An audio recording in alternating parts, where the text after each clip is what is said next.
नमस्कार। मैं एस्ट्रोलॉजर सीमा शर्मा अपनी एस्ट्रोलॉजी के यूट्यूब चैनल पर आपका हार्दिक स्वागत करती हूँ। आज मैं आपसे एक बहुत ही महत्वपूर्ण योग के बारे में चर्चा करने जा रही हूँ, जो अक्सर हमारी कुंडली में बन जाता है। एक्चुअली ये योग नहीं है, ये एक दोष है जिसका नाम है काल सर्प दोष। हो सकता है आपने इसका नाम अवश्य ही सुना हो, लेकिन आप यह नहीं जानते होंगे कि यह योग हमारी ज़िंदगी में, यह दोष हमारी ज़िंदगी में कितना अधिक खतरनाक हो सकता है, कितना अधिक प्रॉब्लम्स क्रिएट कर सकता है। तो हमें इसके बारे में जानना बहुत अधिक ज़रूरी है। लेकिन उससे पहले मैं आपको यह कहना चाहूँगी कि आप हमारे यूट्यूब चैनल को सब्सक्राइब ज़रूर करें और बेल आइकन को क्लिक करें, क्योंकि अक्सर मैं इस तरह के दोषों के बारे में चर्चा करती रहती हूँ और ऐसी वीडियो लाती रहती हूँ जिससे हमें अपने जीवन में आने वाले परेशानियों के बारे में पता चलता है और उनके उपायों के बारे में भी पता चलता है। और मुझे लगता है कि ये काल सर्प दोष एक बहुत ही महत्वपूर्ण दोष है, जिसका असर आजकल हम बहुत अधिक देख रहे हैं। बहुत सी कुंडलियों में मैंने यह दोष देखा है और व्यक्ति की लाइफ को बहुत अधिक बदलते हुए भी देखा है, क्योंकि इंसान इस तरह का दोष होने पर बहुत अधिक परेशानियों में घिर जाता है। अचानक से लाइफ अच्छी चलते चलते उसकी ज़िंदगी में इतनी अधिक परेशानियां आ जाती हैं कि वह बहुत अधिक टेंशन्स में घिर जाता है और उसकी किसी भी तरह की समस्याओं का समाधान नहीं हो पाता। तो चलिए बात करते हैं काल सर्प दोष के बारे में। तो पहले हम यह समझते हैं कि काल सर्प दोष हमारी कुंडली में बनता कैसे है। आप जानते हैं कि हमारी कुंडली में 12 ग्रह घर होते हैं और 9 ग्रह उसमें विराजमान होते हैं। अब ये 9 ग्रहों की स्थिति किस तरीके से बनी है, उससे हमें पता चलता है कि कहीं हमारी कुंडली में काल सर्प दोष तो नहीं बना। तो आप जानिए कि यदि आपकी कुंडली में राहु और केतु के बीच में सारे के सारे ग्रह इकट्ठे हो जाते हैं, राहु और केतु के बीच में एक साथ आ जाते हैं, तो उसको काल सर्प दोष का नाम दिया जाता है। काल सर्प दोष का नाम क्यों दिया जाता है? क्योंकि आप जानते हैं कि राहु और केतु आमने सामने होते हैं। जब भी राहु और केतु आमने सामने होंगे और उनके बीच में क्लॉकवाइज डायरेक्शन में सारे ग्रह आ जाएंगे, तो वो एक सर्प का आकार ले लेता है। जब वो सर्प का आकार ले लेता है तो उसको काल सर्प दोष कहा जाता है। इसीलिए इसको काल सर्प दोष कहा जाता है, क्योंकि क्लॉकवाइज डायरेक्शन में एक साथ एक ही लाइन में सारे ग्रह आ जाते हैं। ऐसे बिखरे बिखरे ग्रह कुंडली में नहीं दिखाई देते। तो जब सारे ग्रह एक ही लाइन में सर्प के आकार में आ जाते हैं राहु और केतु के बीच में, तो समझ लीजिए कि आपकी कुंडली को काल सर्प दोष ने ग्रसित कर लिया है, जैसे कि किसी को नाग ने डस लिया हो। अब आप समझ सकते हैं कि काल सर्प दोष से आपके सारे ग्रह ग्रसित हो गए तो कितनी परेशानी आपकी लाइफ में आ सकती है। लेकिन ऐसा नहीं है, घबराइए मत। ऐसा नहीं है कि काल सर्प दोष सारी जिंदगी ही आपको परेशान करेगा। जनरली होता यह है कि यदि किसी की कुंडली में काल सर्प दोष होता है और उसकी जिंदगी में कभी भी राहु की महादशा या अंतरदशा आती है, तो उसको राहु या केतु की महादशा या अंतरदशा में बहुत अधिक परेशानी का सामना करना पड़ता है। अब किस तरह की परेशानियों का सामना करना पड़ता है, यह जानते हैं। सबसे पहले तो जानने वाली बात यह है कि यदि काल सर्प दोष व्यक्ति की कुंडली में होगा और राहु की महादशा या अंतरदशा आ जाती है, तो सबसे पहले इंसान जो है वो बहुत अधिक टेंशन और डिप्रेशन में घिर जाता है। इतना ज्यादा डिप्रेशन और इतना ज्यादा मानसिक तनाव और अवसाद में वह इंसान चला जाता है कि कई बार वह आत्महत्या तक करने के लिए मजबूर हो जाता है।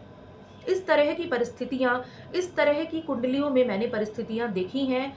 इवन मैंने यह तक देखा है कि जो आजकल के यंगस्टर्स हैं, जो आजकल के बच्चे हैं, 14-14, 15-15 साल के बच्चे, यदि उनकी कुंडली में यह योग बना हुआ है और राहु की महादशा आ गई या राहु की अंतरदशा आ गई, तो वह किसी भी गलत कदम की ओर चलने को मजबूर हो जाते हैं। इसलिए यदि आपको यह लगता है कि कोई भी व्यक्ति या आपको खुद के बारे में ऐसा लगता है कि मानसिक तनाव या अवसाद की स्थिति में आप जा रहे हैं, तो सबसे पहले अपनी कुंडली का विश्लेषण यह कराना पड़ेगा कि कहीं उसमें काल सर्प दोष तो पीड़ित नहीं है। यदि कालसर्प दोष उसकी कुंडली में है तो अवश्य ही इस तरह की परिस्थितियां उत्पन्न होंगी जब भी राहु या केतु की महादशा या अंतरदशा आएगी। इसके अलावा व्यक्ति यदि एजुकेशन ले रहा है, पढ़ाई कर रहा है, तो उसकी पढ़ाई में बाधा आ जाती है। यदि नौकरी कर रहा है तो नौकरी में बहुत सी परेशानियां आनी शुरू हो जाती हैं। यदि विवाह की स्थिति में है तो विवाह में परेशानियां आती हैं। बच्चों की स्थितियों में परेशानियां आती हैं। मैरिड लाइफ खराब होने लग जाती है। सारी जिंदगी एक तरीके से पूरी डिस्टर्ब हो जाती है। बहुत अधिक जिंदगी तबाह होने के कगार पर आ जाती है। मैंने अक्सर यह देखा है। तो इसलिए सबसे पहले हमें देखना होगा कि कहीं कुंडली में ऐसा कोई दूषित काल सर्प दोष जैसा तो नहीं बन रहा है जिसकी वजह से हमारी जिंदगी में इतनी परेशानियां आ रही हैं।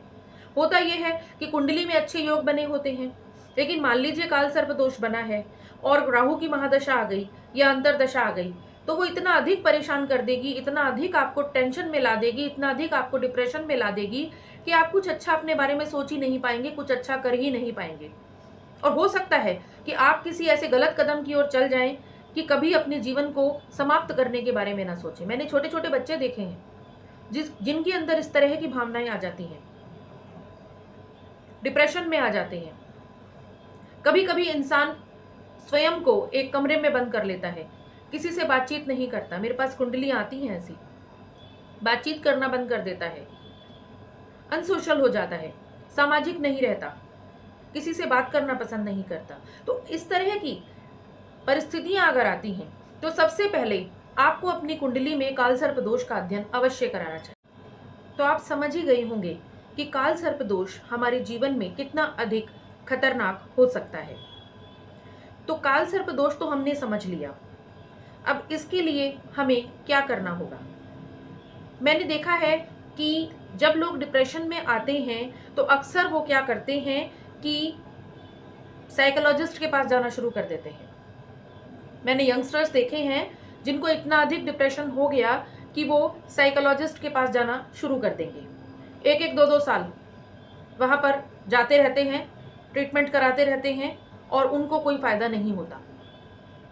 लेकिन जब उनकी कुंडलियों का अध्ययन किया जाता है, जब इस तरह की कुंडलियां मेरे पास आती हैं कि बच्चा या कोई यंगस्टर या कोई यंग पर्सन अपनी नौकरी नहीं कर पा रहा है, पढ़ाई नहीं कर पा रहा है और बहुत अधिक डिप्रेशन में चला गया है, उसको साइकोलॉजिस्ट के पास जाना पड़ रहा है, तो जब उसकी कुंडली मेरे पास आती है, तब जब देखा जाता है तो पता चलता है कि उसकी तो राहु की महादशा चल रही है और काल सर्प दोष उसकी कुंडली में बना हुआ है। तो हमें क्या करना होता है? सबसे पहले इस काल सर्प दोष का उपाय करना होता है। तो आप सबसे पहले यह समझें कि अगर ऐसी कोई परिस्थिति है तो आप अपनी कुंडली में काल सर्प दोष का विश्लेषण कराएं और हम इसके उपायों के बारे में अलग से एक वीडियो में चर्चा अवश्य करेंगे। लेकिन सबसे पहले मैं यही बताऊंगी कि काल सर्प दोष के बारे में जानें और इसका जो सटीक उपाय होता है, जो मैं एक साधारण सा उपाय अभी आपको बताने जा रही हूं, वह है कि आजकल जो सावन का महीना चल रहा है, इसमें अगर आप सबसे पहले यदि ऐसे कोई दोष आपके जीवन में आ रहे हैं, कुंडली में ऐसा दोष बना हुआ है, तो आप सबसे पहले मंदिर में शिव जी का एक रुद्राभिषेक अवश्य कराएं। उससे जरूर आपको कालसर्प दोष से मुक्ति मिलनी शुरू होगी। तो आप हमारे YouTube चैनल को सब्सक्राइब करें और बेल आइकन को जरूर क्लिक करें। हमारे डिस्क्रिप्शन बॉक्स में हमारा कॉन्टैक्ट नंबर दिया होता है। अगर ऐसी कोई परेशानी आपके लाइफ में आती है तो आप हमें संपर्क कर सकते हैं। और मैंने आपको कहा इसके उपायों के बारे में मैं अलग से वीडियो ज़रूर बनाऊंगी, क्योंकि हो सकता है कि वीडियो बहुत ज़्यादा लंबी हो जाए। ठीक है, तो आप अवश्य ही अपने इस दोष को पहचानें, कुंडली को देखें या किसी को दिखा सकते हैं।